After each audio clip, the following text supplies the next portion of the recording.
Assalamualaikum warahmatullahi wabarakatuh.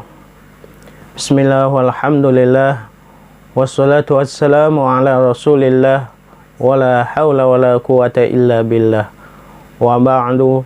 Subhanaka la ilma lana illa ma 'allamtana innaka antal alimul hakim.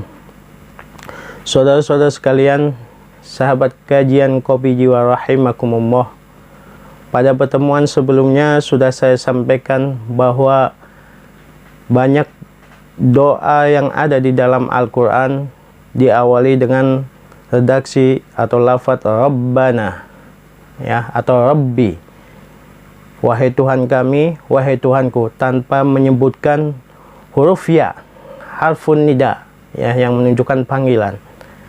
Seperti pada firman Allah Subhanahu wa taala, Rabbana zalamna anfusana wa illam taghfir lana wa tarhamna lanakunanna minal khasirin. Rabbana zalamna anfusana wa illam taghfir lana, dan jika engkau tidak mengampuni kami, wa tarhamna, dan menyayangi kami, lanakunanna minal khasirin, niscaya kami termasuk orang-orang yang merugi, ya.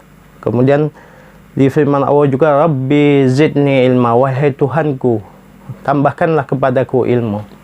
Nah, ini tanpa menggunakan harfun nida, huruf ya. Ya.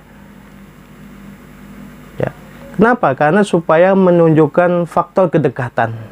Ada kedekatan antara hamba dengan Allah. Bahwa Allah Subhanahu wa taala itu dekat dengan kita. Ya, sehingga memunculkan optimisme kita sebagai hamba, supaya mau berdoa kepada Allah Subhanahu wa taala, supaya kita pede meminta kepada Allah Subhanahu wa taala, ya. Sehingga tidak perlu lagi lari kemana-mana, ya. Tidak perlu lari minta ke sini, minta ke situ, ya. Apalagi mohon maaf, misalkan masih banyak sebagian dari kita ketika mengalami kesulitan, ketika mengalami musibah, ketika mengalami masalah, ya, larinya ke hal yang tidak baik, ya. Apalagi ada yang juga lari ke dukun, misalkan ke paranormal. Nah, ini Allah munculkan, Allah memakai redaksi ini supaya kita pede, supaya kita optimis kepada Allah Subhanahu wa taala, kemudian kita meminta kepada Allah, ya. Dan janji Allah akan Allah kabulkan, asalkan kita betul-betul memenuhi permintaan Allah, kita berusaha untuk mendekatkan diri kepada Allah Subhanahu wa taala. Terutama ketika kita mengalami kesulitan, ketika diuji dengan sakit dan lain sebagainya, supaya kita ingat Allah masih sayang kepada kita. Allah masih merahmati kita, ya.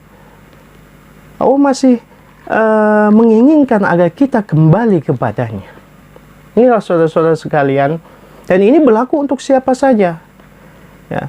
Berlaku untuk siapa saja, sekali lagi saya tekan, berlaku untuk siapa saja. Tidak peduli dia pejabat ataupun rakyat, tidak peduli dia konglomerat ataupun yang melarat, tidak peduli dia ulama ataupun orang biasa, ya. Asalkan dia berupaya sungguh-sungguh berusaha mendekatkan diri kepada Allah Subhanahu wa taala dan terbuka kedekatan itu, ya, Allah kabulkan. Nah, ingat kisah seorang biasa yang hidup pada zaman Rasulullah, tapi dia termasuk kategori tabi'in karena tidak pernah bertemu dengan Rasulullah, yang bernama Uwais Al-Qarni. Dia orang biasa, ya. Tapi karena ada hal yang dia lakukan, ya, yang membuka tabir tadi, yang menutupi kedekatan dia dengan Allah Subhanahu wa taala, sehingga Allah ridho kepadanya, maka doanya mustajab. Sampai Rasulullah SAW berpesan kepada Umar bin Khattab, kalau kamu ketemu dengan orang yang berasal dari Yaman, dari daerah Qaran, ya, yang namanya Uwais Al-Qarni, minta doa kepadanya, minta didoakan supaya kamu diampuni oleh Allah Subhanahu wa taala. Maka Umar pun melakukan itu, ya. Inilah sosok seorang Uwais Al-Qarni, orang yang biasa. Tapi karena perbuatan yang dia lakukan, dia berbakti, sungguh berbakti kepada ke orang tuanya, sampai menggendong ibunya untuk berangkat haji. Ya. Sehingga tabir-tabir tadi kebuka, yang menutupi kedekatan dia dengan Allah Subhanahu wa Ta'ala, sehingga doanya mustajab.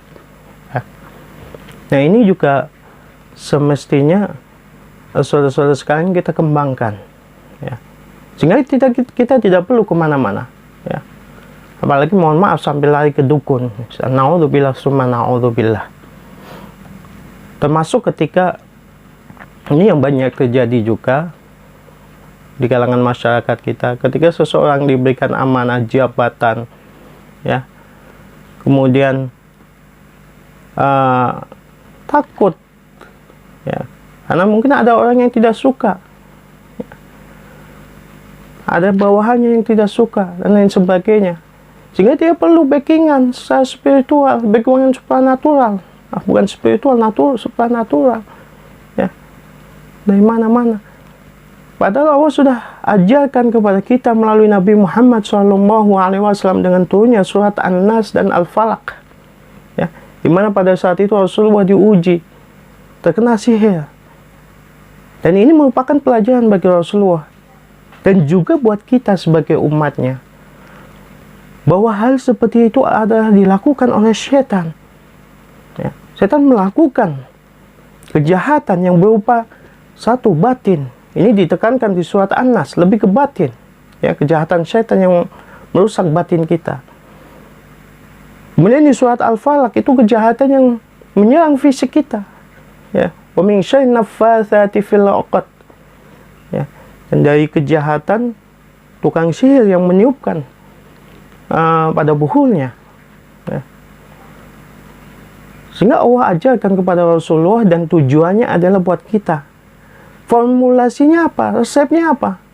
Nah, ini lihat kalau kita perhatikan Al-Quran, ya, ada surat An-Nas, ini di akhir surat An-Nas, kemudian Al-Falaq, kemudian Al-Ikhlas, ya. An-Nas tadi berkaitan dengan kejahatan secara batin, ya. Al-Falaq kejahatan secara fisik. Kemudian formulanya, resepnya adalah di surat Al-Ikhlas, ya. Yaitu bahwa tekankan, kita pasrahkan, totalkan kepada Allah, ya. Allahus Samad, ya. Allah tempat bergantung kita. Dengan totalitas tawakal kita, keyakinan kita sepenuhnya kepada Allah Subhanahu wa Ta'ala, insya Allah kita akan dijaga oleh Allah Subhanahu wa Ta'ala dari kejahatan-kejahatan setan, baik yang berupa kejahatan batin ataupun kejahatan fisik. Saudara-saudara sekalian, supaya doa kita juga lebih mustajab, maka alangkah lebih baiknya ketika kita menggabungkan beberapa unsur yang mendukung agar doa kita mustajab, ya. Yang pertama, hati yang mustajab, ya. Hati yang mustajab itu apa? Kesungguhan hati kita dalam memohon kepada Allah Subhanahu wa Ta'ala, kesungguhan kita dalam mendekatkan diri kepada Allah Subhanahu wa Ta'ala, seperti yang sudah saya jelaskan. Kemudian juga kita mengenal istilah waktu-waktu yang mustajab, ya, waktu mustajab, ya, seperti ditekankan di beberapa hadis, misalkan ketika antara adzan dengan iqamah, kemudian ketika turun hujan, dan juga ketika tengah malam, ya, tengah malam, sepertiga malam yang terakhir, seperti disebutkan dalam sebuah hadis, yang zil rabbuna ila sama'id dunya kullal lailatin, ya, Tuhan kita, Tuhan kami, ya, turun ke langit dunia, ya, setiap malam, hatta yabqa thulutsal lailil akhir, hingga tersisa sepertiga, ya, sepertiga malam yang terakhir. Fayaqulu, kemudian Allah berfirman, ya, berkata, "Man yad'uni fa astajibu lahu." Barang siapa yang berdoa kepadaku, maka aku akan mengabulkan. "Man yas'aluni fa utihi." Barang siapa yang memohon kepadaku, maka aku akan memberikan permohonannya itu. "Wa man yastaghfiruni fa aghfir lahu." Dan barang siapa yang memohon ampun kepadaku, maka aku akan mengabulkannya. Nah, kemudian juga kita mengenal tempat-tempat mustajab. Ya. Seperti kalau kita misalkan umrah atau haji, ada multazam, ada raudhah, dan lain sebagainya. Padukan ketiga hal tersebut. Ya. Ya, padukan ketiga itu supaya menambah potensi terkabulnya doa kita.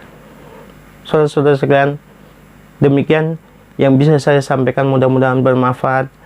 Hadana wa iyyakum ajmain ila siratil mustaqim wal afu minkum. Wassalamualaikum warahmatullahi wabarakatuh.